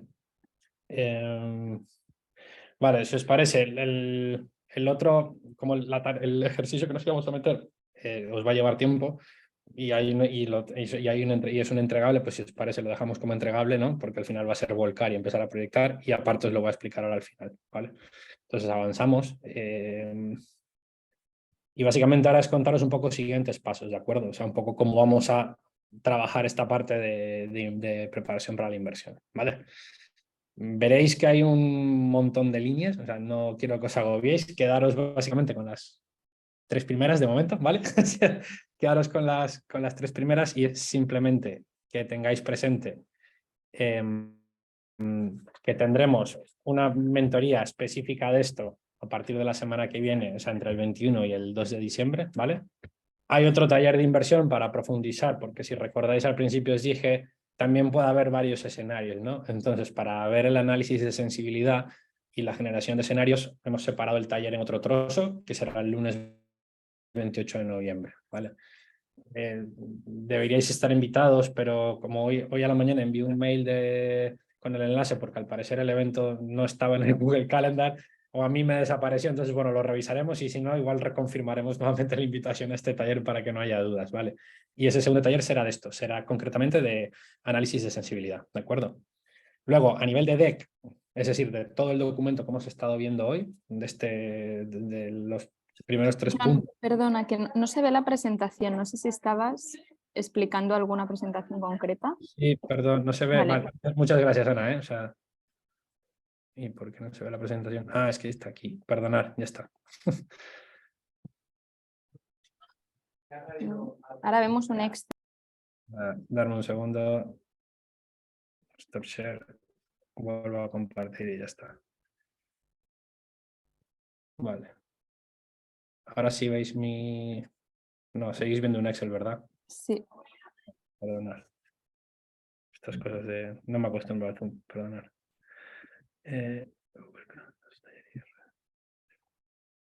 Vale, ahora sí estáis viendo lo que estaba contando, ¿verdad? Perfecto. Muchísimas gracias, Ana. Dicho esto, punto número 1, quedaros con las 3 primeras, ¿vale? No entréis en pánico con todas las líneas de debajo. Voy al punto. Entre el 21 de noviembre y el 2 de diciembre, una mentoría una primera mentoría conmigo para el inicio de trabajo del deck y las dudas sobre la primera entrega. El 28 de noviembre tendremos un segundo taller en el cual, como he dicho, revisaremos la invitación para asegurar que todas tenéis el enlace. Y el primer entregable del deck, o sea, de todo este documento que hemos estado viendo hoy, es el 11 de diciembre a las 23:59, domingo, ¿de acuerdo? Luego, a partir de ahí, va a haber otra mentoría para dudas concretas, vuelve a haber otro entregable en enero, tenemos un comité, un simulacro del comité de inversión a la vuelta de Reyes, para ponerlo así en contexto temporal, que seguro que os ayuda a concretarlo mejor. Y luego el entregable final será del deck y de todo, será el 29 de enero a las 23:59, domingo 29 de enero a las 23:59. Y el comité, como ya sabéis, el 16 de febrero. Como después del comité tenemos un demo day y ese día tendréis que dar un pitch seguramente muy concreto. Entonces, entre medias, como veis ahí, el lunes 20 de febrero tendremos un taller de pitch específico para el pitch de ese demo day. Y básicamente eso es cómo vamos a avanzar. Pero ya os digo, ahora mismo quedaros con una cuarta mentoría entre la semana que viene y la siguiente, el 28 un taller y que el primer entregable del deck es el domingo 11 de diciembre a las 11:59. Quedaros con eso porque luego todo lo demás, como tenemos mentorías, os lo voy a ir recordando, ¿de acuerdo?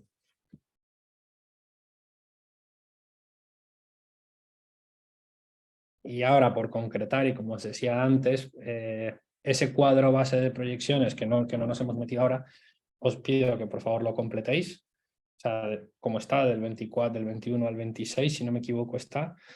Y además de completarlo, que nos preparéis una pequeña diapositiva explicando cuáles son las hipótesis detrás de los números que habéis dibujado ahí. O sea, crece la plantilla en tantas personas al año, dibujamos un crecimiento en ventas en B2C, en B2B, anual, ¿no? O sea, cuáles son las principales hipótesis en una o dos diapositivas si nos caben en una sola. Y esto os pedimos que por favor nos lo hagáis llegar el lunes 21 de noviembre antes de las 9 de la mañana. ¿Por qué os pedimos esto? Porque es como calentar los motores antes de meternos en profundidad o antes de entrar en más detalle en esto de las proyecciones, ¿de acuerdo? Entonces, lo dicho, la plantilla de cuadro base de proyecciones y la diapositiva explican esas hipótesis. Y a partir de ahí, en la siguiente mentoría, podremos empezar, yo podré con esa base empezar a preguntaros cosas o a plantearos cuestiones para que podáis avanzar específicamente en la parte de proyecciones del deck. ¿Vale? Así que eso en cuanto al próximo entregable. Y como viene siendo habitual y no puede faltar, por favor, para nuestra mejora continua y saber vuestra satisfacción con nuestra metodología de enseñanza, si podéis escanear el código QR que tenéis ahí y valoráis la sesión, os lo agradecemos un montón. La verdad es muy útil, ¿eh? O sea, ya sé que a veces es un poco pesado, pero os prometo que es súper útil y año a año Ana está ahí de testigo y Chris también, nos permite mejorar un montón y es así. O sea, si no preguntamos no hay forma de mejorar. Así que bueno, muchísimas gracias por dedicar el tiempillo a estos 2 minutos a responder las preguntas. Ahora, además de vosotros, nos odian las del CRM, porque tenemos a unas consultoras con CRM y nos dicen otro día, pero a ver, todos estos formularios que mandáis, ¿de verdad que mandáis todos? Y estos pequeños obviamente no estaban. Y era como, sí, nosotros cada vez que estamos con alguien casi le preguntamos qué tal lo hemos hecho. Y dice, joder, pues qué pesados. Y no, ya. Menos mal que es corto y son 3 preguntas.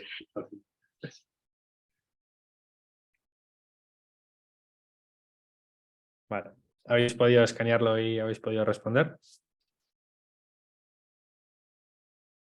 A Paloma le veo que le está dando ya al móvil.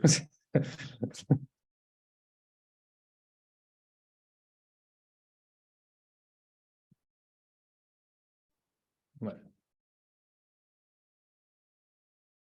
Pues nada, chicos, la verdad, como, o sea, simplemente por cerrar lo que ha dicho Chris. O sea, sí es cierto que hay bastante trabajo para preparar un deck en condiciones que sea coherente, compacto y que ate con las proyecciones y que no haya cuestiones que no tienen, que descuadran, ¿no? Por así decirlo.